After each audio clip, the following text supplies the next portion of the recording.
What is going on, guys? Greetings of peace and blessings.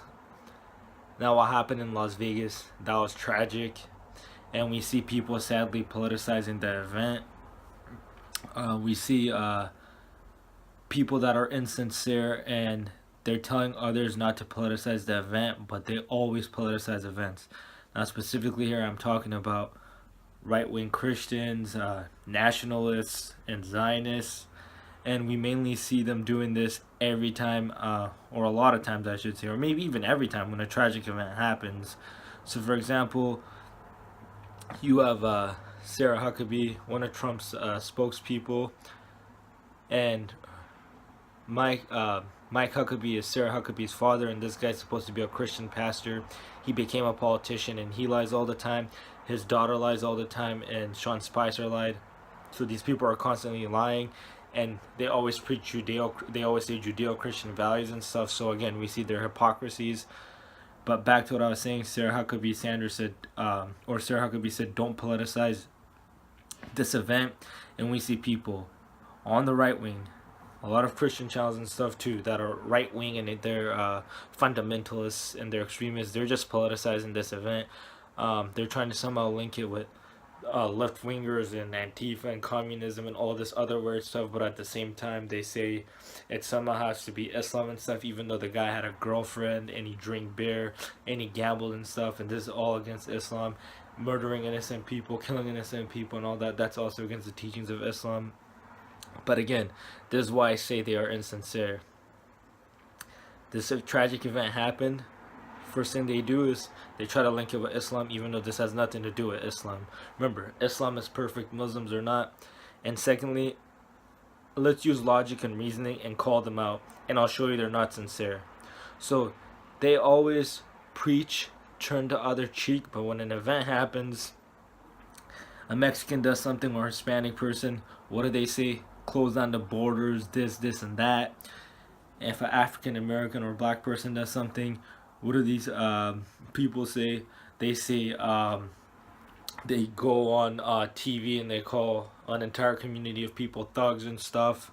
And then if a Muslim does it, they'll try to do a Muslim ban, or say ban the religion of Islam and stuff like that, or go bomb this country and go kill these innocent people and stuff. So again, they preach turn the other cheek, but they want to melt people's cheeks off.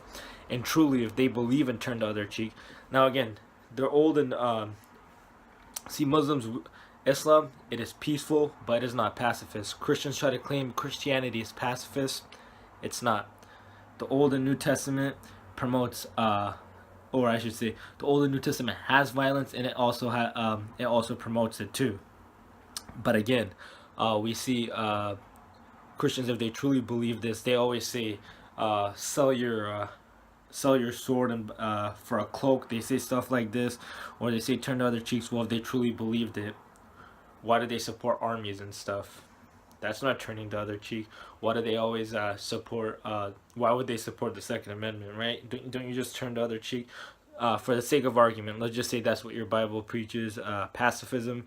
Then why don't you practice it? Again, I'm just showing you this because this is how they try to get converts and stuff, with emotional arguments that are logical and stuff, and they themselves don't practice it.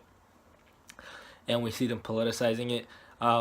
Take a look at this clip. We see this televangelist, really disgusting man, a fraud.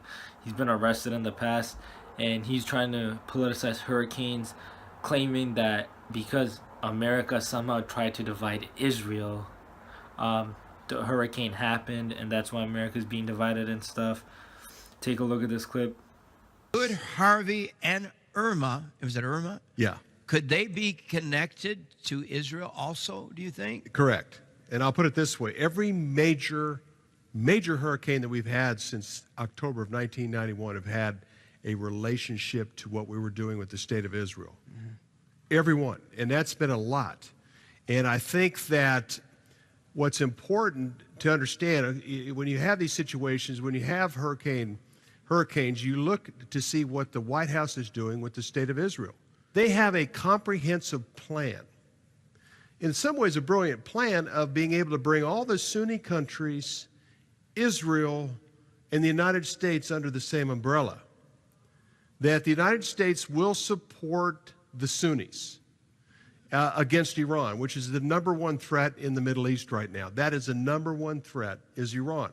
So when Jared Kushner was able to get an audience with President Trump with 50 Muslim leaders in May, this is all part of the plan. We're going to come up with a comprehensive Middle East peace plan that's going to normalize relationships with Israel's and the Sunni country, but the component, Jim, which set things off, which helped accelerate Hurricane Harvey, was the fact that it's going to require Israel's land to be part of this grandiose plan. And the rule is anytime America has tried to divide Israel, God allows our land to be divided. Or So again, we see these people being frauds and trying to use propaganda filled with lies and stuff. But again, these were the same people, for example, like the Christian Broadcasting Network. Who's the guy? Oh, Pat Robertson. So when Barack Obama was president here in the United States, he would always tell people to resist and stuff and to fight against him and all that kind of stuff. But then when Donald Trump became president, he said the country, the reason a lot of these bad events is happening is because people aren't kneeling for a flag and people are disobeying the president. So again, why are they disobeying Obama and stuff? So again, we see their hypocrisy and idiocracy and stuff. Violence in the streets, ladies and gentlemen. Why is it happening? You know, what I'd like to give you is the fact that we have disrespect for authority. There is profound disrespect of our president all across this nation. They say terrible things about him. It's in the news. It's in other places.